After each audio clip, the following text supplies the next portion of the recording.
নির্বাচন কমিশনে প্রধান নির্বাচন কমিশনারের সাথে বিএনপির স্থায়ী কমিটির সদস্য নজরুল ইসলাম খানের নেতৃত্বে 4 সদস্যের প্রতিনিধি দলের বৈঠক হয়েছে। কিছুক্ষণ আগে এনসিপির 3 সদস্যের প্রতিনিধি দল আসে ইসিতে, আর চলমান সংলাপ শেষ হয়ে গেছে। দর্শক, সেখান থেকে আমাদের সাথে যুক্ত হচ্ছে সহকর্মী নূপুর মাহমুদ। তার সাথে সংলাপ নিয়ে কথা বলবো। নূপুর, জানাবেন ইসির সাথে সংলাপ নিয়ে আপনার কাছে সর্বশেষ কি তথ্য আছে?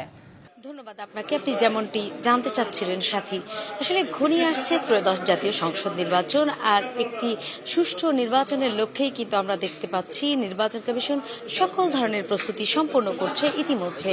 আপনাকে যদি আরেকটি বিষয় বলি, এই দিকে যদি যাই যে রাজনৈতিক দলগুলোও কিন্তু তৎপর হয়ে উঠেছে একটি সুষ্ঠু এবং গ্রহণযোগ্য অংশগ্রহণমূলক নির্বাচন আয়োজনে। আমরা দেখতে পাচ্ছি প্রতিদিনই প্রায় রাজনৈতিক দলের নেতারা আসছেন নির্বাচন কমিশনে, বৈঠক করছেন সচিবের সাথে, প্রধান নির্বাচন কমিশনারের সাথে।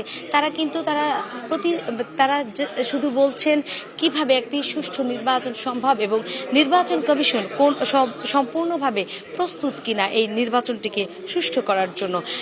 নির্বাচন কমিশনেও কিন্তু আমরা দেখতে পাচ্ছি যে তারা সুদীজন অংশীজন বিভিন্ন জনেরই মতামত নিচ্ছেন একটি সুষ্ঠু নির্বাচনের জন্য, কিভাবে একটি সুষ্ঠু নির্বাচন সম্ভব হবে সেই বিষয়ে কিন্তু তারা সেই লক্ষ্যেই কিন্তু তারা এগিয়ে যাচ্ছে। ত্রয়োদশ জাতীয় সংসদ নির্বাচন যেহেতু আর মাত্র কয়েক মাস দেরি আছে, সেই ক্ষেত্রে আমরা দেখতে পাচ্ছি তারা সকল ধরনের প্রস্তুতি ইতিমধ্যে সম্পূর্ণ করেছেন।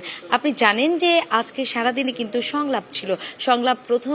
প্রথম ধাপে সংলাপ ছিল প্রায় 40টি মতো পর্যবেক্ষকদের সাথে, যে সংস্থাগুলো এসেছিল প্রধান। সানবিট সব দিবে সামাল। সানবিট ম্যাজিক প্রেস ডিশওয়াশিং এর মাথা ঘোরানো সলিউশন।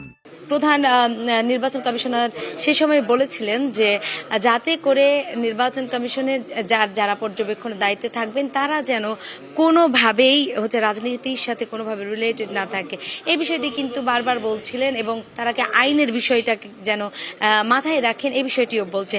তো আসলে কিছুক্ষণ আগেও সাথে আমরা দেখেছি যে বিএনপির একটি প্রতিনিধি দল এসেছেন। নূপুর, অসংখ্য ধন্যবাদ আপনাকে আমাদের জন্য।